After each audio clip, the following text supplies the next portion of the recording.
ವಿಶ್ವ ಆಯುರ್ವೇದ ಸಮಿತಿನ ನೇತೃತ್ವವನ್ನು ವಹಿಸಿರುವಂಥ ಡಾಕ್ಟರ್ ಗಿರಿಧರ್ ಕಜೆ ಅವರೇ, ನಮ್ಮೆಲ್ಲರಿಗೆ ಹೆಮ್ಮೆ ಅವರು ನಮ್ಮ ಜಿಲ್ಲೆಯವರು ಅಂತ ಹೇಳಿ, ಅದಕ್ಕಾಗಿ ಅವರಿಗೆ ಅಭಿನಂದನೆಯನ್ನು ಮತ್ತೊಂದು ಸಾರಿ ಸಲ್ಲಿಸ್ತಾ ಇದ್ದೀನಿ. ವೇದಿಕೆಯಲ್ಲಿರುವಂಥ ಎಲ್ಲರ ಗುರುಗಳು ಮತ್ತು ಕೆಲವರೆಲ್ಲ ಅವರ ಭಾಷಣ ಕೇಳೋಕ್ಕೆ ಬಂದಿದ್ದೀರಿ. ಡಾಕ್ಟರ್ ಗುರುರಾಜ್ ಕರ್ಜಿಗೆ ಅವರೇ,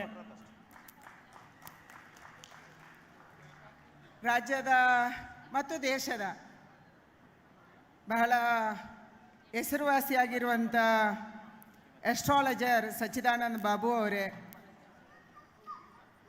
ವೇದಿಕೆಯಲ್ಲಿರುವಂಥ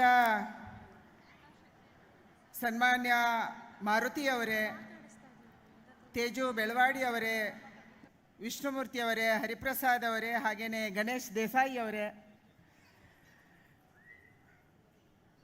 ದೇಶದ ನಾನಾ ಭಾಗಗಳಿಂದ ಬಂದಿರುವಂಥ ಎಲ್ಲ ಆಯುರ್ವೇದಿಕ್ ಡಾಕ್ಟರ್ಸ್ ಅವರೇ, ಇವತ್ತಿನ ಅವಾರ್ಡೀಸ್ ಅವರೇ, ಕೇವಲ ಇವತ್ತಿನ ಅವಾರ್ಡೀಸ್ ಅಲ್ಲ, ಗಿರಿಧರ್ ಕಜೆ ಈಸ್ ಆನರಿಂಗ್ 400 doctors.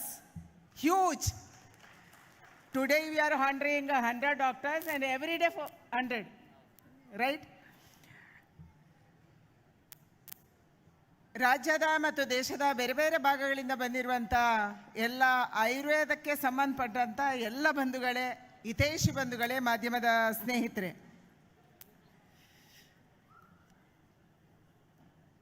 ನನ್ನೆಲ್ಲ ಅಧಿಕಾರಿ ಮಿತ್ರರೇ, ಬೇರೆ ಬೇರೆ ಡಿಪಾರ್ಟ್ಮೆಂಟಿಂದ officers from AYUSH department and research institutes, universities, all the officials. Ayurveda ನಮ್ಮ ದೇಶದ ಸ್ವತ್ತು, ನಮ್ಮ ದೇಶದ ಹೆಮ್ಮೆ. ನಮ್ಮ ದೇಶದ ಋಷಿಗಳು ಸಾವಿರಾರು ವರ್ಷಗಳ ಹಿಂದೆ ತಮ್ಮ ಮೇಲೆ ತಾವು ಪ್ರಯೋಗ ಮಾಡಿಕೊಂಡು ಕಂಡುಕೊಂಡಂಥ ಒಂದು ಸತ್ಯ. ಆದರೆ ಕಾಲಕ್ರಮೇಣ ನಮ್ಮ ದೇಶದಿಂದ ಇದು ನಿಧಾನವಾಗಿ ಮರೆಯಾಗ್ತಾ ಇರುವಂಥ ಒಂದು ಪ್ರಮೇಯವನ್ನು ನಾವು ಕಂಡ್ವಿ. ಆಯುರ್ವೇದ ದೂರ ಆಯಿತು, ಅಲೋಪತಿಗೆ ನಾವು ಹತ್ರ ಆದ್ವಿ. ಇವತ್ತಿಗೂ ಕೂಡ ನಮ್ಮ ಜನಕ್ಕೆ ಫಾಸ್ಟ್ ಬೇಕು, ಫಾಸ್ಟ್ ಆಗಬೇಕು, ಫಾಸ್ಟ್ ಹೋಗಬೇಕು, ಫಾಸ್ಟ್ ತಿನ್ನಬೇಕು, ಫಾಸ್ಟ್ ಕುಕ್ ಆಗಬೇಕು, ಫಾಸ್ಟ್ ಇಫೆಕ್ಟ್ ಆಗಬೇಕು. ಅಂದರೆ ನಾವು ಫಾಸ್ಟ್ ಜಗತ್ತಲ್ಲಿ ಇದ್ವಿ. ಹಮ್ ಸಬ್ ಹರಿ ಮೇ ಹೈ, ಜಲ್ದಿ ಕರ್ನಾ, ಸಬ್ ಜಲ್ದಿ ಹೋ ಜಾನಾ. ಆದರೆ ಫಾಸ್ಟಿಂದಾಗಿ ಏನಾಯಿತು? ಆಕ್ಸಿಡೆಂಟ್ ಆಯಿತು. ಯಾವಾಗ ನಾವು ಫಾಸ್ಟಾಗಿ ಕ್ಯೂರ್ ಆಗಬೇಕು ಅಂತ ಅಲೋಪತಿಗೆ ಹೋದ್ವಿ, ನಾನು ಅಲೋಪತಿ ಡಾಕ್ಟರ್ಸ್ ಇಲ್ಲಿ ಇರ್ಬೋದು, ನಂಗೆ ಗೊತ್ತಿಲ್ಲ, ಯಾರೂ ಅನ್ಯತಾ ಭಾವಿಸಬಾರ್ದು. ಫಾಸ್ಟಾಗಿ ಹೋಗೋದ್ರಿಂದ ಆಕ್ಸಿಡೆಂಟ್ ಆದ ಪರಿಣಾಮ ಅಲೋಪತಿಯಲ್ಲಿ ಇಫೆಕ್ಟ್ ಆಗೋಕ್ಕೆ ಔಷಧಿ ಕೊಡ್ತಾರೆ, ಸೈಡ್ ಎಫೆಕ್ಟ್ಗೆ ಇನ್ನೊಂದು ಔಷಧಿ ಕೊಡ್ತಾರೆ. ಇದು ಕೆಲಸ ಮಾಡಬೇಕು ಅಂತ ಔಷಧಿ, ಟ್ಯಾಬ್ಲೆಟ್ಸು, ಮತ್ತು ಅದರ ಸೈಡ್ ಎಫೆಕ್ಟ್ ಬರುತ್ತೆ. ಗ್ಯಾಸ್ಟ್ರೈಟಿಸ್ ಬರುತ್ತೆ, ಅಥವಾ ಕೆಲವರಿಗೆ ತಲೆನೋವು ಬರುತ್ತೆ, ಬೇರೆ ಬೇರೆ ಬರುತ್ತೆ. ಇದಕ್ಕೆ ಸೈಡ್ ಎಫೆಕ್ಟ್ ಬರ್ಬೋದು ಅಂತ ಇನ್ನೊಂದು ಟ್ಯಾಬ್ಲೆಟ್ ಕೊಡ್ತಾರೆ. ಆದರೆ ಯಾವುದು ನಮ್ಮ ದೇಶದ ಸತ್ಯ ಆಗಿತ್ತು, ನಮ್ಮ ಋಷಿಮುನಿಗಳು ತಮ್ಮ ದೇಹದ ಮೇಲೆ ಪ್ರಯೋಗ ಮಾಡಿಕೊಂಡು ಸತ್ಯವನ್ನು ಕಂಡುಕೊಂಡಿದ್ರು, ಅದರಿಂದ ದೂರ ಆದ ಪರಿಣಾಮ ಇವತ್ತು ಪ್ರತಿಯೊಂದು ಮನೆಯಲ್ಲಿ ಒಬ್ಬ ಪೇಷಂಟ್ ಇದ್ದಾನೆ. ನೀವು 3 ಮನೆಯಲ್ಲಿ ಸರ್ವೆ ಮಾಡಿದರೆ ಒಬ್ಬರು ಡಯಾಬಿಟಿಕ್ ಇರ್ತಾರೆ, 5 ಮನೆಯಲ್ಲಿ ಸರ್ವೆ ಮಾಡಿದರೆ ಒಬ್ಬರು ಕ್ಯಾನ್ಸರ್ ಪೇಷಂಟ್ ಇರ್ತಾರೆ. ಒಂದಲ್ಲ ಒಂದು ಕಾಯಿಲೆಗೆ ತುತ್ತಾಗುವಂಥ ಲಕ್ಷಾಂತರ ಕೋಟ್ಯಾಂತರ ಜನ ಭಾರತದಲ್ಲಿ ಇದ್ದಾರೆ. ಯಾಕೆ? ಆಯುರ್ವೇದದಲ್ಲಿ ನಮ್ಮ ಹಿರಿಯರು ಕಂಡುಕೊಂಡಿರುವಂಥ ಸತ್ಯ, ವಾತ ಪಿತ್ತ 3 ವಿಭಾಗಗಳನ್ನೇನು ಮಾಡಿದ್ದೀರಿ ನೀವು, ಇದೆಲ್ಲವೂ ಕೂಡ ಭೂಮಿಗೆ ಸಂಬಂಧಪಟ್ಟಿದ್ದು. ಭೂಮಿಗೆ, ವಾಯುಗೆ, ನೀರಿಗೆ, ಇದಕ್ಕೆ ಸಂಬಂಧಪಟ್ಟಿದ್ದು. ನಮ್ಮ ಹಿರಿಯರು ಹೇಳ್ತಾರೆ ಅಥವಾ ರಿಸರ್ಚ್ ಹೇಳುತ್ತೆ, ನಮ್ಮ ದೇಹ ಕೂಡ ಇದಕ್ಕೆ ಸಂಬಂಧಪಟ್ಟಿದ್ದು. ನಮ್ಮ ದೇಹದಲ್ಲಿ ನೀರು ಜಾಸ್ತಿ ಇದೆ. ಎಷ್ಟು ಯಾವುದಿದೆ ಅಂದರೆ ನೀರಿದೆ. ಒಳ್ಳೆಯ ಗಾಳಿ ಬೇಕು, ಒಳ್ಳೆಯ ನೀರು ಬೇಕು, ಒಳ್ಳೆಯ ಭೂಮಿ ಬೇಕು, ಒಳ್ಳೆಯ ಆಹಾರ ತಿನ್ನಬೇಕು. ಇದೇ ಔಷಧಿ ಅಂತ ಹಿರಿಯರು ಹೇಳಿದ್ದಾರೆ. ಇದೆಲ್ಲದರಿಂದ ದೂರ ಆಗ್ತಾ ಇರುವಂಥ ಪರಿಣಾಮವಾಗಿ ಪೇಷಂಟ್ಗಳ ಸಂಖ್ಯೆ ಜಾಸ್ತಿ ಆಗಿದೆ. 2014ರಲ್ಲಿ ನಮ್ಮ ಸರ್ಕಾರ ಬಂದಂಥ ಸಂದರ್ಭದಲ್ಲಿ ನರೇಂದ್ರ ಮೋದಿಯವರ ನೇತೃತ್ವದಲ್ಲಿ ಮೊದಲ ಬಾರಿಗೆ ಆಯುಷ್ ಡಿಪಾರ್ಟ್ಮೆಂಟನ್ನು ಮಾಡಿದಂಥ ಪ್ರಧಾನಿ ಯಾರಂದರೆ ಅದು ನಮ್ಮ ಪ್ರಧಾನಿ, ನಮ್ಮ ಹೆಮ್ಮೆ, ನಮ್ಮ ನರೇಂದ್ರ ಮೋದಿಯವರು. ಇದಕ್ಕೊಂದು ಗೌರವ ಸಿಕ್ತು. ಹಲವಾರು ಹೊಸದನ್ನು ಮಾಡಿದರು ಅವರು. ಆಯುಷ್ ಮೊದಲ ಬಾರಿಗೆ, ಸ್ಕಿಲ್ ಡೆವಲಪ್ಮೆಂಟ್ ಮೊದಲ ಬಾರಿಗೆ, ಫಿಶರೀಸ್ ಮೊದಲ ಬಾರಿಗೆ, ಈ ರೀತಿ ಬೇರೆ ಬೇರೆ ಡಿಪಾರ್ಟ್ಮೆಂಟ್ಗಳನ್ನು ಅವ್ರು ಮಾಡಿದರು. ಯಾರಿಗಾರು ಕನ್ನಡ ಅರ್ಥ ಆಗಿಲ್ಲ ಅಂದರೆ ಬೇರೆ ಭಾಷೆಯಲ್ಲೂ ಹೇಳ್ತೀನಿ. ಗಿರಿಧರ್ ಕಜೆ ಅವರು ಹೇಳಿದರು, ಇಲ್ಲಿ ಕನ್ನಡದ ಅವರು ಇದ್ದಾರೆ, ಬಾಕಿ ಯಾರು ರಿಸರ್ಚ್ ಸ್ಟೂಡೆಂಟ್ಸು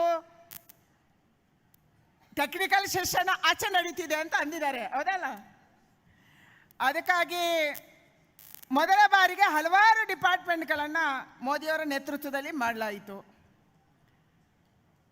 ಇವತ್ತು ಆಯುಷ್ ಡಿಪಾರ್ಟ್ಮೆಂಟ್ ಮೇಲೆ ಬಹಳ ದೊಡ್ಡ ಜವಾಬ್ದಾರಿ ಇದೆ. ಆಯುರ್ವೇದ ಎಲ್ಲಿ ಸೋತಿದೆ? ಆಯುರ್ವೇದಕ್ಕೆ ಒಂದು ಸೈಂಟಿಫಿಕ್ ಆದಂಥ ಸ್ಟ್ಯಾಂಡರ್ಡೈಸೇಷನು ಆಗಬೇಕಾಗಿತ್ತು. ಅದು ಹಲವಾರು ವರ್ಷಗಳ ಕಾಲ ಆಗಿರಲಿಲ್ಲ. ಈ ಸ್ಟ್ಯಾಂಡರ್ಡೈಸೇಷನನ್ನು ನಾವು ಫಿಕ್ಸ್ ಮಾಡ್ಬೋದಾ? ನಮ್ಮ ದೇಶದ ಬೇರೆ ಬೇರೆ ಭಾಗದ ಡಾಕ್ಟರ್ಸ್ ಬೇರೆ ಬೇರೆ ರೀತಿಯ ಔಷಧಿಯನ್ನು ಕೊಡ್ತಾರೆ. ಟೆಕ್ಸ್ಟ್ ಬುಕ್ಗಳು ವ್ಯತ್ಯಾಸ ಇದ್ದಾವೆ, ರೀಜನ್ಸ್ ವ್ಯತ್ಯಾಸ ಇದೆ. ಆಯಾ ಭಾಗದ ಅವಗುಣಕ್ಕೆ ಸರಿಯಾಗಿ ಅಲ್ಲಿ ಮೆಡಿಸಿನಲ್ ಪ್ಲಾಂಟ್ ಬೆಳೀತವೆ. ಒಂದು ಜಾಗದಲ್ಲಿ ಬೆಳೆದದ್ದು ಇನ್ನೊಂದು ಜಾಗದಲ್ಲಿ ಬೆಳೆಯಲ್ಲ. ಒಂದು ಜಾಗದಲ್ಲಿ ಒಬ್ಬ ಡಾಕ್ಟ್ರು ಯೋಚನೆ ಮಾಡೋದು, ಇನ್ನೊಂದು ಡಾಕ್ಟ್ರು ಯೋಚನೆ ಮಾಡಲ್ಲ. ಈ ರೀತಿ ಬೇರೆ ಬೇರೆ ಕಾರಣಕ್ಕೆ ವ್ಯತ್ಯಾಸ ಇರುವ ಪರಿಣಾಮವಾಗಿ ಆಯುರ್ವೇದವನ್ನು ನಾವು ಸೈಂಟಿಫಿಕ್ ಆಗಿ ವರ್ಲ್ಡ್ ಮುಂದೆ ಸಬ್ಮಿಟ್ ಮಾಡೋಕ್ಕೆ, ವರ್ಲ್ಡ್ ಮುಂದೆ ಇದಕ್ಕೆ ಜಾಗವನ್ನು ಕೊಡಿಸೋಕ್ಕೆ ನಮ್ಗೆ ಆಗಿರಲಿಲ್ಲ. ನಮ್ಮ ಹತ್ರ ರಿಸರ್ಚ್ ಲ್ಯಾಬ್ಗಳಿಲ್ಲ, ನಮ್ಮ ಹತ್ರ ಟೆಸ್ಟಿಂಗ್ ಲ್ಯಾಬ್ಗಳಿಲ್ಲ. ಇದೆಲ್ಲದರ ಪರಿಣಾಮವಾಗಿ ಆಯುರ್ವೇದ ನಿಧಾನಕ್ಕೆ ಕಡಿಮೆ ಹೋಯಿತು. ನಾನು ತುಂಬ ಜನಕ್ಕೆ ಕೇಳ್ತಾ ಇದ್ದೆ, ಆಯುರ್ವೇದವನ್ನು ಯಾಕೆ ತಗೊಳ್ಳಲ್ಲ ಅಥವಾ ಹೋಮಿಯೋಪತಿಯನ್ನು ಯಾಕೆ ತಗೊಳ್ಳಲ್ಲ, ಇದರಲ್ಲಿ ಏನಿದೆ ಅಂತ ನಮಗೇನು ಗೊತ್ತು ಅಂತ ಬಹಳ ಜನ ಕೇಳ್ತಾರೆ. ಬಹಳ ದೊಡ್ಡ ಪ್ರಶ್ನೆ ಇರುವಂಥದ್ದು. ಯಾವ ಔಷಧಿಯಲ್ಲಿ ಯಾವುದಿದೆ ಅನ್ನುವಂಥದ್ದು ಹೆಂಗೆ ಗೊತ್ತಾಗುತ್ತೆ? ಇದಕ್ಕೆ ಟೆಸ್ಟಿಂಗ್ ಲ್ಯಾಬ್ ಬೇಕು. ಅದಕ್ಕಾಗಿ ನಮ್ಮ ಮುಂದಿರುವಂಥ ಬಹಳ ದೊಡ್ಡ ಚಾಲೆಂಜ್ ಅಂತಂದರೆ, ಆಯುಷ್ ಡಿಪಾರ್ಟ್ಮೆಂಟ್ ಮುಂದಿರುವಂಥ ಬಹಳ ದೊಡ್ಡ ಚಾಲೆಂಜ್ ಅಂದರೆ, ನಾವು ತಯಾರು ಮಾಡುತ್ತಿರುವಂಥ ಔಷಧಿಯಲ್ಲಿ ಏನಿದೆ, ಏನಿಲ್ಲ, ಏನು ಇರಬೇಕು ಯಾವ ಕಾಯಿಲೆಗೆ, ಇದೆಲ್ಲವನ್ನು ಕೂಡ ಮೆನ್ಷನ್ ಮಾಡ್ಬೋದಂತ ಮತ್ತು ಜನಕ್ಕೆ ಹತ್ತಿರವಾಗಿಸ್ಬೋದಂತ ಇದೆ. ನಿಮಗೆ ಗೊತ್ತಿದೆ, ಗಿರಿಧರ್ ಕಜೆ ಅವರಿಗೆ ಗೊತ್ತಿದೆ ಯಾವ ಮೆಡಿಸನ್ನಲ್ಲಿ ಏನಿದೆ ಅಂತ. ಆದರೆ ತಗೊಳ್ತಿರುವಂಥ ನಂಗೆ ಗೊತ್ತಿಲ್ಲ. ನಾನು ನಿಮ್ಮನ್ನು ನಂಬಿ ಔಷಧಿ ತಗೊತೀನಿ. ಅದಕ್ಕಾಗಿ ಗಿರಿಧರ್ ಕಜೆಯನ್ನು ನಾನು ನಂಬ್ತೀನಿ, ಅದಕ್ಕೆ ಔಷಧಿ ತಗೊತೀನಿ. ಆದರೆ ಎಲ್ಲರೂ ಇದನ್ನು ಮಾಡ್ತಾರಾ? ಇದು ಬಹಳ ದೊಡ್ಡ ಒಂದು ಪ್ರಶ್ನಾರ್ಥಕ ಚಿಹ್ನೆ ನಮ್ಮಲ್ಲಿ ಇದೆ. ಅದಕ್ಕಾಗಿ ಇವತ್ತು ಇದೆಲ್ಲವನ್ನು ಒಟ್ಟು ಮಾಡೋದಕ್ಕಾಗಿ, ನಮ್ಮ ಆಯುರ್ವೇದದಲ್ಲಿರುವಂಥ ಸಮಸ್ಯೆಯನ್ನು ದೂರ ಮಾಡೋದಕ್ಕಾಗಿ ಸಹಜವಾಗಿ ನಮಗೆ ಅನಿಸ್ತಾ ಇರೋದು, ನಾನು ಯಾವಾಗಲೂ, ನನಗೆ ಹಿಂದೆ ಕೃಷಿ ಮಂತ್ರಿ ಇದ್ದೆ 2ನೇ ಸರ್ಕಾರದಲ್ಲಿ ಮೋದಿಯವ್ರದ್ದು. ಆವಾಗಲೂ ನಾವು ಫುಡ್ ಪ್ರೊಸೆಸಿಂಗಲ್ಲಿ ಮಂತ್ರಿ ಇದ್ದೆ, ಹೊರದೇಶಕ್ಕೆ ನಮಗೆ ಆಹಾರ ಪದಾರ್ಥಗಳನ್ನು ಕಳಿಸ್ಬೇಕು ಅಂತಂದಾಗ ಟೆಸ್ಟಿಂಗ್ ಲ್ಯಾಬಿನ ಕೊರತೆ ಇದೆ ನಮಗೆ ಇವತ್ತಿಗೂ. ಫುಡ್ ಟೆಸ್ಟಿಂಗಲ್ಲೂ ಟೆಸ್ಟಿಂಗ್ ಲ್ಯಾಬ್ ಕೊರತೆ ಇದೆ. ಹೊರದೇಶಕ್ಕೆ ನಮ್ಮ ಆಹಾರ ಪದಾರ್ಥಗಳು ಯಾಕೆ ಹೋಗ್ತಾ ಇಲ್ಲ? ಯಾಕೆಂದರೆ ಅದರಲ್ಲಿ ಎಷ್ಟು ಪೆಸ್ಟಿಸೈಡ್ ರೆಸಿಡ್ಯೂ ಇದೆ ಅನ್ನುವ ಆಧಾರದಲ್ಲಿ ನಾವು ಹೊರದೇಶಕ್ಕೆ ಕಳಿಸ್ಬೇಕು, ಎಕ್ಸ್ಪೋರ್ಟ್ ಮಾಡಬೇಕು. ಪೆಸ್ಟಿಸೈಡ್ ರೆಸಿಡ್ಯೂ ಟೆಸ್ಟ್ ಮಾಡೋಕ್ಕೆ ಎಷ್ಟು ಲ್ಯಾಬ್ ಇದೆ? ಕರ್ನಾಟಕದಲ್ಲಿ ಒಂದೇ ಇದೆ. ಎಲ್ಲೋ ಬೀದರಲ್ಲಿ ಪ್ರೊಡಕ್ಷನ್ ಆಯಿತು, ಎಲ್ಲೋ ಕಲಬುರಗಿಯಲ್ಲಿ ಪ್ರೊಡಕ್ಷನ್ ಆಯಿತು, ಎಲ್ಲ ರಾಯಚೂರಲ್ಲಿ ಆಯಿತು, ಎಲ್ಲ ಗದಗಲ್ಲಾಯಿತು ಅಂತಂದರೆ ಅದನ್ನು ಟೆಸ್ಟ್ ಮಾಡೋಕ್ಕೆ ನಾವು ಇಲ್ಲೇ ತರಬೇಕು. ಈ ಕಾರಣಕ್ಕಾಗಿ ನಮ್ಮ ತಾಜಾ ಆಹಾರ ಪದಾರ್ಥಗಳಿರ್ಬೋದು, ಹಣ್ಣು ತರಕಾರಿ ಇರ್ಬೋದು, ಅಥವಾ ನಮ್ಮ ಫುಡ್ ಪ್ರೊಸೆಸ್ಡ್ ಇರ್ಬೋದು, ಅದನ್ನು ಹೊರದೇಶಕ್ಕೆ ನಮಗೆ ಹೆಚ್ಚು ಕಳ್ಸೋಕ್ಕಾಗ್ತಿಲ್ಲ. ಅದೇ ಪರಿಸ್ಥಿತಿ ಇವತ್ತು ಆಯುರ್ವೇದಕ್ಕೂ ಇದೆ. ನಾವು ಟೆಸ್ಟ್ ಮಾಡಿ ಇದನ್ನು ಕನ್ವಿನ್ಸ್ ಮಾಡೋಕ್ಕೆ ವರ್ಲ್ಡಿಗೆ ಸಾಧ್ಯ ಇದೆಯಾ? WHO ಇದನ್ನು ಟೆಸ್ಟ್ ಮಾಡಿ ನಾವು ಕನ್ವಿನ್ಸ್ ಮಾಡೋಕ್ಕೆ ಸಾಧ್ಯ ಇದೆಯಾ? ಇಂಥ ಬಹಳ ದೊಡ್ಡ ಒಂದು ಚಾಲೆಂಜು ಇವತ್ತು ಆಯುರ್ವೇದ ಫೀಲ್ಡಲ್ಲಿದೆ. ಬಹಳ ಖುಷಿ ಆಗ್ತಾ ಇರೋದು ಅಂತಂದರೆ ಆಯುಷ್ ಡಿಪಾರ್ಟ್ಮೆಂಟ್ ಮೇಲೆ ಮೊದಲೇ ಇತ್ತು, BMS ಡಿಗ್ರಿ ಸಹಜವಾಗಿ ಇದೆ. ಡಿಪಾರ್ಟ್ಮೆಂಟ್ ಆದಮೇಲೆ ಇದಕ್ಕೆ ರಿಸರ್ಚ್ಗೆ ದುಡ್ಡು ಕೊಡುವಂಥದ್ದು, ಇದರ ಬೆಳವಣಿಗೆ ದುಡ್ಡು ಕೊಡುವಂಥದ್ದು. ಇವತ್ತಿಗೆ ಕೂಡ ಔಷಧಿಗಳು ಹೆಚ್ಚು ಹೊರದೇಶಕ್ಕೆ ಎಕ್ಸ್ಪೋರ್ಟ್ ಆಗ್ತಾ ಇದೆ ಅಂದರೆ ಚೀನಾದಿಂದ ಆಗ್ತಾ ಇದೆ, ನನಗೆ ಗೊತ್ತಿರುವ ಹಾಗೆ.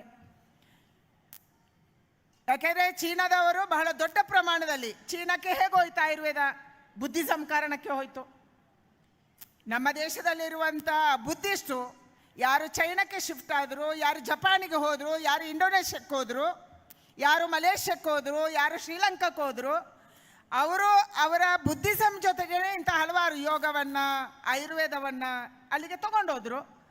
ಅಲ್ಲಿ ಅದರ ರಿಸರ್ಚ್ ಜಾಸ್ತಿ ಆಯಿತು, ಅಲ್ಲಿ ಔಷಧಿಯನ್ನು ಬೆಳೆಸೋದು ಜಾಸ್ತಿ ಆಯಿತು. ನಮ್ಮ ದೇಶದಲ್ಲಿ ಕಡಿಮೆ ಆಗ್ತಾ ಬಂತು. ಈ ಕಾರಣಕ್ಕಾಗಿ ಇವತ್ತು ಬರುವಂಥ ದಿನಗಳಲ್ಲಿ ಆಯುರ್ವೇದವನ್ನು ವರ್ಲ್ಡಿನ ಫೋರಮ್ ಮುಂದೆ, ಇವತ್ತು ಯೋಗ ಇಂಟರ್ನ್ಯಾಷನಲ್ ಯೋಗ ಡೇಯನ್ನು ನಾವು ಆಚರಣೆ ಮಾಡಿದ್ವಿ. ಆಯುಷ್ನ ಇನ್ನೊಂದು ಭಾಗ ಯೋಗನೂ ಇದೆ. ಅದಕ್ಕಾಗಿ ಯೋಗ ಡೇಯ ಜೊತೆಗೇನೆ, ಯೋಗದ ಜೊತೆಗೇನೆ ಆಯುರ್ವೇದನ ಪ್ರಚಾರ ಆಗ್ತಾ ಇದೆ. ಯಾರು ಯೋಗ ಕಲಿಯೋಕ್ಕೆ ಇಲ್ಲಿ ಬರ್ತಾರೆ, ಬೇರೆ ದೇಶದಿಂದ ಟೀಚರ್ಸ್ ಬರ್ತಾರೆ. ಇಂಟರ್ನ್ಯಾಷನಲ್ ಯೋಗ ಡೇ ಆಚರಣೆ ಆದ ಮೇಲೆ ವಿಶ್ವದ ಎಲ್ಲ ದೇಶಗಳು ಯೋಗವನ್ನು ಪ್ರಾಕ್ಟೀಸ್ ಮಾಡೋಕ್ಕೆ ಶುರು ಮಾಡಿದ್ವು. ಆವಾಗ ಅಲ್ಲಿಂದ ಇಲ್ಲಿ ಕಲಿಯೋಕ್ಕೆ ಯಾರು ಬರ್ತಾರೆ, ಅವರು ಕೇವಲ ಯೋಗ ತೊಗೊಂಡೋಗ್ತಾ ಇಲ್ಲ, ಅವರು ಆಯುರ್ವೇದವನ್ನು ಕೂಡ ತೊಗೊಂಡೋಗ್ತಾ ಇದ್ದಾರೆ.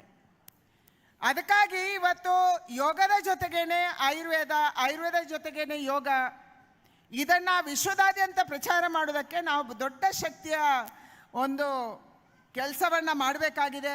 ನನಗೆ ವಿಶ್ವಾಸ ಇದೆ, ಇವತ್ತು ಗಿರಿಧರ ಕಜೆ ಅವರ ನೇತೃತ್ವದಲ್ಲಿ ಹಲವಾರು ವಿಚಾರಗಳಿದೆ.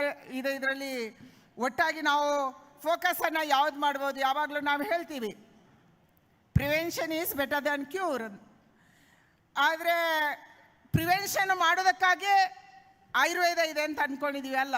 ಆದರೆ ಹಲವಾರು ಕಾಯಿಲೆಗಳು ಕ್ಯೂರ್ ಆಗೋದಕ್ಕೆ ಕೂಡ ಆಯುರ್ವೇದದಲ್ಲಿ ಮೆಡಿಸಿನ್ ಇದೆ ಅನ್ನುವಂಥದ್ದನ್ನು ನಮ್ಮ ಹಿರಿಯರು ನಮಗೆ ತೋರಿಸ್ಕೊಟ್ಟಿದ್ದಾರೆ. ನನಗೆ ಬಹಳ ಖುಷಿ ಆಗ್ತಾ ಇರುವಂಥದ್ದು ಇವತ್ತು ದೇಹ ಪ್ರಕೃತಿ ಮತ್ತು ಪ್ರಕೃತಿ ಅಂದರೆ ಪ್ರಕೃತಿ, ಭೂಮಿ, ವಾಯು, ನೀರು, ಗಾಳಿ, ಗಿಡ, ಮರ, ಅದರ ಜೊತೆ ಪರಿಸರ ಪ್ರಕೃತಿ, ಅದರ ಜೊತೆಗೆ ನಮ್ಮ ದೇಹ ಪ್ರಕೃತಿಯನ್ನು ಹೊಂದಾಣಿಕೆ ಮಾಡಿಕೊಂಡು ಔಷಧಿಯನ್ನು ಕೊಡುವಂಥ ಚಿಂತನೆ ನಮ್ಮ ಹಿರಿಯರೇನು ಮಾಡಿದ್ರು, ಅದನ್ನು ಉಳಿಸ್ಕೊಳ್ಬೇಕಾದಂಥ, ಬೆಳೆಸ್ಕೊಳ್ಬೇಕಾದಂಥ ಅಗತ್ಯ ಇದೆ. ಇವತ್ತು ಕೇಂದ್ರ ಸರ್ಕಾರ ಕೂಡ ಪಾಲಿಸಿ ಮೇಕಿಂಗ್ ದೃಷ್ಟಿಯಿಂದ ಏನೇನು ಮಾಡ್ಬೋದು ಅದೆಲ್ಲವನ್ನು ಕೂಡ ಆಯುರ್ವೇದ ಡಿಪಾರ್ಟ್ಮೆಂಟಲ್ಲಿ, ಆಯುಷ್ ಡಿಪಾರ್ಟ್ಮೆಂಟ್ ಮಾಡುವಂಥ ಪ್ರಯತ್ನವನ್ನು ಮಾಡ್ತಾ ಇದೆ. ಒಂದು ಪಾಲಿಸಿ ಮೇಕಿಂಗ್ ಆಗಬೇಕು, ಎರಡನೇದು ಫಂಡಿಂಗ್ ಆಗಬೇಕು, ಮೂರನೇದು ಪ್ರಮೋಷನ್ ಆಗಬೇಕು.